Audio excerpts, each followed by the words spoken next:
Hello and welcome to Thomas Geiger Car. Today with a very deep insight into the upper end of the BMW lineup.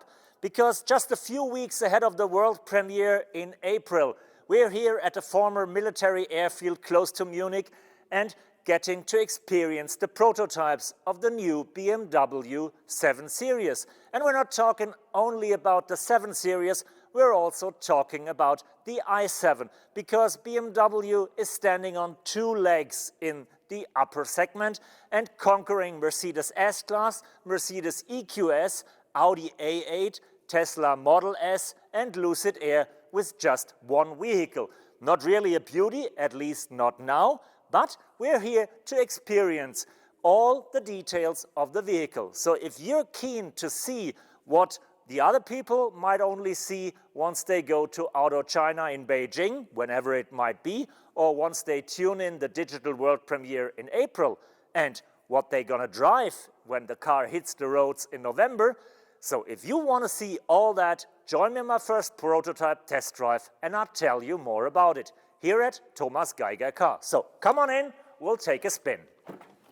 Since the world premiere is still a few weeks ahead and BMW likes to keep some of the secrets, I can't show you much of the interior yet. I can just tell you it is very spacious and it reminds me a bit of the BMW iX. So we have the big screen that is curved and standing very slim above the dashboard, like we know it from the electric luxury SUV that BMW has launched last year. We have the iDrive controller on the center tunnel still, and I assume everything will look a bit more flashy, a bit more fancy and a bit more luxurious than it looks in the iX, since it is the flagship model. We're driving the i7, a car that competes with Tesla Model S and Mercedes EQS, and that takes the technology from the Gen 5 toolbox of the BMW iX a bit further. So I assume this car will have roughly 550 horsepower, and I had it on the Autobahn way above 200 kilometers power. Maybe not the 250 kilometers power that we know from the old world, but faster, for example, than a Mercedes EQS without taking the AMG version.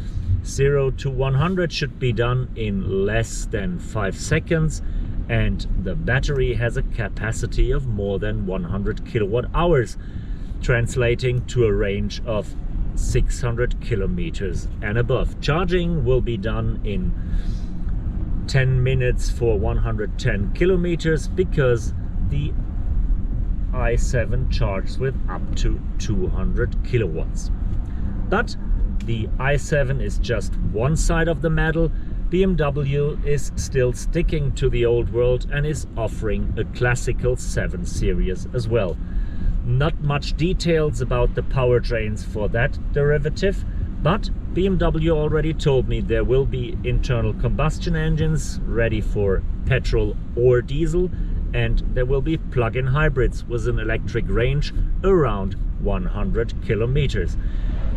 Which engines for which markets and which regions? Just stay tuned and you will hear about it in the next 2 or 3 weeks.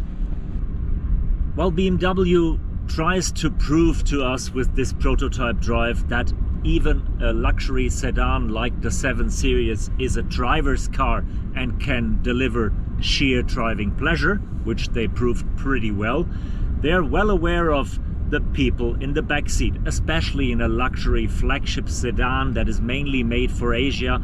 They know lots of people will sit in the second row, and this is the first place to look for. That's why they even increased the wheelbase for a little bit. They stretched the vehicle to more than 5.30 meters in total length, and they erased the short wheelbase version. So there will only be one version of the 7 Series, the long wheelbase, in the future, meaning you have lots of legroom, lots of comfort and lots of ease. The car does not only offer space and comfort as you might expect it from a luxury vehicle. No, it offers the rear seat passengers a few new gadgets, and one of them is really big. Even if it's still covered and camouflaged in the prototype, I can already tell you, because BMW has already shown it at the CES in Las Vegas in January. The 7 Series will be the first car with a factory-mounted display on the roof that spans from one side to the other, giving you the biggest display ever mounted in a BMW. And by the touch of a button, or maybe by the touch of a touchscreen, it will fold down and make the rear seat a cinema on wheels.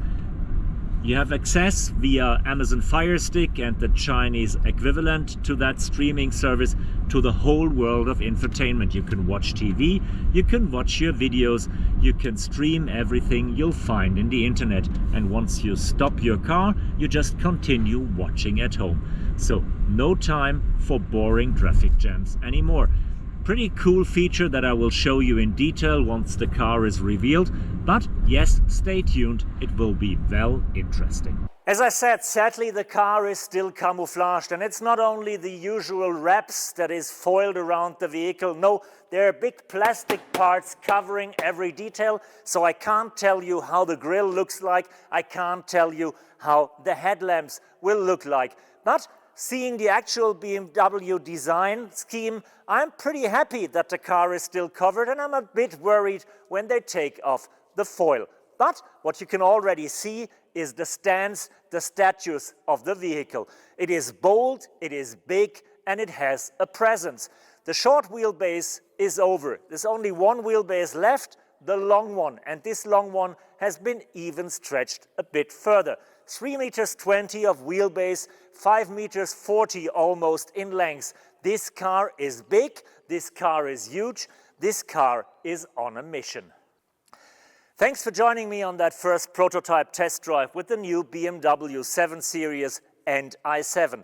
As long as the car is camouflaged, I'm totally fine with the vehicle, because for a car of that size, it really handles well, it is nimble, agile, and it delivers the sheer driving pleasure BMW stands for since decades. And on the other hand, it is a very comfortable, luxurious sedan, offering all the comfort you need after a long day of work in the office, once you sit down in the back seat and just enjoy and relax and calm down. My worries are the moment they tear off these camouflage, because after we've seen the recent BMW models, especially the XM show car, I have my doubts that this car will be a real beauty, at least to our European taste.